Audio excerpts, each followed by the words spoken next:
We are back on the 700 Club Asia, and we have with us Lord Leomar, who is among the 10 recipients of BPI's Outstanding Expat Pinoy Children Award. Welcome to the show, Lord. Thank you, Good sir. to have you.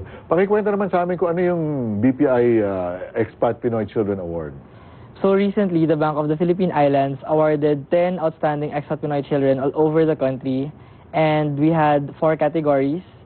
The ibang klaseng athlete, ibang klaseng community leader, and ibang klaseng entrepreneur. And the category where I won was under the ibang klaseng talino. Okay. Yes. Basically, they aim to recognize the outstanding achievements of expat Pinoy children in the country. And it's already on its 4th year this year. And I was glad to be part of the Paano ka napasali? I searched sa school po namin yung mga posters nila. At the same time, pumunta rin po yung representatives ng BPI. They had an orientation sa school. And I was interested in the contest. So, nag-search ako sa internet and I looked for the additional requirements that I needed and if I was qualified to join. And yun, I submitted the requirements. Kanina nag-usap tayo, sabi ko sa'yo, parang hindi very Pinoy yung sumali ng ganyan. At yun, di ba, napaka-humble kasi, napaka-mahiyain ng Pilipino. Bakit mo naisip sumali?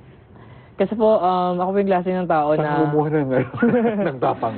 Gusto ko po kasi sa mga sumasali sa mga extracurricular activities sa school. Okay. Talagang active student leader and ginagrab ko yung opportunity na meron kasi minsan lang sila dumating.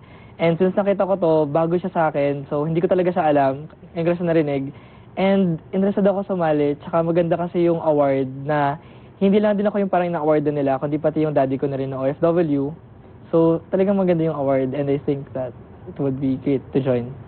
You're not the stereotypical na expat Pinoy kid, no? Yung parang, yung iba kasi, I don't know if we're maybe painting such a depressing picture of them. Pero parang, yan, iwanan ako ni daddy, si mami na sa ganito. Hindi ka ganon. Hindi naman po, kasi bago mo po pinanganak, talagang yung daddy ko nag-work na siya abroad. So, sanay na po ako na wala talaga yung daddy ko lagi. Okay. Kaya, hindi rin po ako nahirapan mag-adjust yung daddy ko, sa pag-alis ng daddy ko. Pero at the same time, yung communication naman po namin, lagi naman kami nag-uusap, laging tumatawag si daddy sa akin. Gaano ba katagal nawawala si daddy? Pag nawala? Matagal po, years siya umaalis. Tapos babalik siya. Chief Marine Engineer. Yes, Chief Marine. Is that on a ship or I have no idea what Ship po, sa is on a barko. ship. So, bago-bago po sila ng bansa, umikot sila. So, taon nawawala o buwan? Taon. Okay. So, minsan talaga matagal. Tapos babalik siya, ilang buwan lang. You have a brother, right? Meron po. Siya ba katulad mo rin na napaka alpha male or you're ambitious, you're driven, you're not allowing na yung buhay mo, kawawa naman ako. Hindi ka ganon. Hindi yung brother po, mo ganon din. Ganon din po. Talagang we always strive po talaga na kahit na wala yung daddy namin, nag-strive pa rin kami sa academics namin at sa lahat ng opportunities na binibigay sa amin. Kasi, Yung father mo ba, tinututukan yung mga pag-aaral ninyo? Sobra po. Laging tumatawag yung daddy ko sa akin, sinecheck yung grades ko, and lahat ng sinasalihan ko. Okay, si nanay naman. Of course, si nanay nandito. Ganun din po. Mas hands-on siya kasi nandito siya sa Pilipinas. Okay, so palagi mo ba matatawag natin sekreto yun? Kahit wala si daddy, wala si nanay, in this case, in another case, yung ba sikreto ng pagtututok and yung pag-supervise kahit wala sila in person? Nag-supervise po sila, pero kasi yung mommy ko po, minsan din siya dito kasi nasa probinsya po siya minsan sa may Iloilo tsaka Antique, nagsistay siya.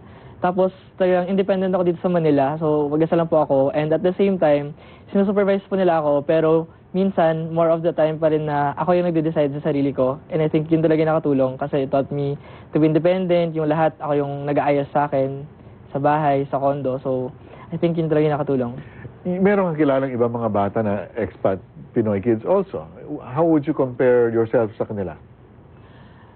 Madami po akong mga friends din na expat din po yung parents nila. And usually sa school, kapag nakikita ko sila, kahit yung mga professors may agree with me na talagang sila yung mga nagsastrive sa school, yung talagang nag-aaral, talagang they study hard, they join, active din sila sa school. Ganun po sila. Ano ba yan? As a way na punuin yung pagkukulang? Ano sa palagay mo? Siguro din po dahil mag-isa lang ako sa Manila. So, parang to make things more busy for me at the same time, I enjoy yung mga ginagawa ko. Kesa sa bahay lang ako, walang ginagawa. So, I find things na pwede kong gawin sa Pero hindi school. maiwasan yung loneliness. Di ba nakakalungkot Opo. din? Gaano katagal itong mula anong age ka pa pinapabayaan na, on your own? Ngayong college lang po. Kasi Okay. ngayong college lang ako dito sa Manila nag-aral. Pero dati sa Ilang taon ka province, na ba? 19 years old po. Okay. you feel like to talk to you, it's like I'm talking to a much older person. So it comes na rin yung kasi maaga binigay sa yung responsibilidad, Opo. and I guess it's in your personality talaga. Ano masasabi mo dun sa mga batang hindi katulad mo na yun nga, shy, mahiyain, their loneliness Opo. gets the best of them? Siguro po, huwag silang matakot na magkamali kasi kadalasan natatakot sila dahil walang gagabay sa kanilang mga magulang na nasa abroad, lalo yung iba, both parents na sa labas ng bansa. Siguro, take risk in life. Huwag silang magkamali dahil kahit ako mismo, madami na akong nagkaroon na magkakamali at talagang madami akong natutunan doon at sana, kung mayroong mga opportunities na dumating sa kanila, tulad nung nangyari sa akin sa BPI, huwag silang matakot na itry lang kasi hindi nila alam yung mga pwedeng mangyari sa kanila na yun pala, pagpasalamat nila. Bale, ang confidence na you obviously exude confidence. Ang sinasabi mo, ang pinanggagaling ng confidence na yan is yung mga mali na nagawa mo na. Opo, kasi matututo ka doon. Alright. Was there a time when you needed the help of your dad?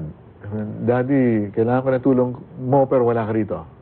Meron po talaga mga times at di siya mawawala. Pero tuloy nga po nasabi ko kanina, talagang active yung communication ng daddy ko, tsaka ako. So lagi siyang tumatawag. So kapag may mga decisions ako na kailangan ko yung tulong niya, natutulungan niya pa rin ako kahit wala siya dito. How? Paano niya nagagawa Tumatawag yun? po siya or email. So hands-on din po siya sa akin kahit wala Pero siya iba dito. rin yung di ba? Iba pa rin yung nandito siya, of course. Iba no? pa rin po. Pero yun, wala pong magagawa. You're taking up consular and diplomatic affairs. Paano mo napili yung kursong yun? Yung course po kasi, malaki yung scope ng pag-aaral. Tapos, interested po kasi ako na matutunan yung ibang cultures ng ibang bansa. Tsaka more on OFWs. Tsaka po kasi kapag nalaman ko na yun, I will be able to help my fellow Filipinos abroad. Tsaka yung government, interested po ako pag-aaralan yun. Siguro kung hindi ka anak ng OFW, magkakaroon ka ba ng interest dito? Siguro po naka-affect talaga sa akin din yun dahil yung daddy ko din, OFW. So gusto ko pag-aralan din yung mga programa ng government, yung mga policies na nag-affect sa kanila para alam ko. What is your number one dream? My number one dream would be to serve my fellow Filipinos in public service. Yun po. We're not talking congressman here, we're talking ambassador, mga ganun klase. Mga ganun po, oo. Okay. Wala kang balak maging presidente? Wala naman po sa ngayon. Wala siya sa isip ko. Okay. You also are, apart from all of these things that you're involved in, advocate ka din para sa mga deaf, Yes, sa mga sir. bingi. Paano ka napasok sa advocacy na yan? Because our school, yung College of St. Benilde, is one of the few schools in the Philippines that offer education to deaf students. And in our community... In the same class yes, as you? same school. So in our community, we... No, wait. In the same school, but not in the same class. No, not same class, separate Okay. class. All right. So since I'm a student leader in our school, I would want to communicate with them and engage with them. And the best way would be through sign language. And sa So, school marunong po ka sign namin, language? we have subsidized with the school yung pag-aaral po namin ng sign language. And it's just free class, so I grabbed the opportunity so that I would be able to interact sa kanila. Kasi parang interesting po kasi sa culture nila, they use sign language, very silent yung world nila. So in what way are you an advocate for the deaf? So after I finished studying for 3 terms, after that, I started to volunteer for interpreting, even in our meetings or in the team building of our office, or sometimes kung simple conversations po sa my school or sa office namin, like may deaf tapos hindi niya maintindihan kasi hindi sila marunong sign language, so ako po yung nag-interpret. Ibang klase ka talaga. What would you advise yung tulad ng napag-usapan natin kanina? Young people who are medyo stuck in that quagmire, you sort of began to discuss it already. Yung mga hindi mo ginagawa. Ano pa masasabi mo doon sa mga bata na yun nga, wala si mommy, wala si daddy?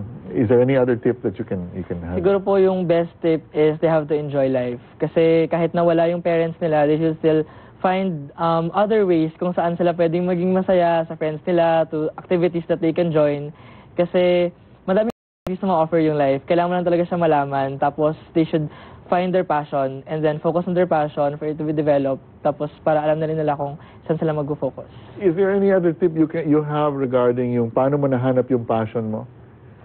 your passion, you said, is the diplomatic affairs. No? Yes, sir. Hindi siya madaling mahanap, pero I think you just have to be yourself. Kasi kapag nalaman mo na yung mga gusto mo, na dati hindi mo siya nagagawa, pero paunti-unti, through the engage kasi your things with different activities.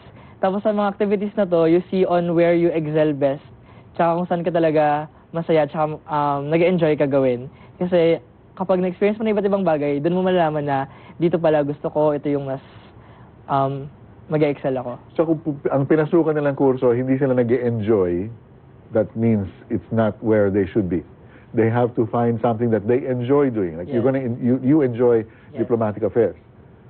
Let's sign off, Lord, by asking you to send a greeting in sign language to, ang alam ko lang, thank you. Thank you. and Siguro yun, go ahead. I want to thank all of my teachers in school for all of the teachings that they have given me. And thank you also to my friends and to all of my classmates who supported me. Thank you to all. Thanks very much. You're such a blessing. Good to have you on Thank the you, show. sir.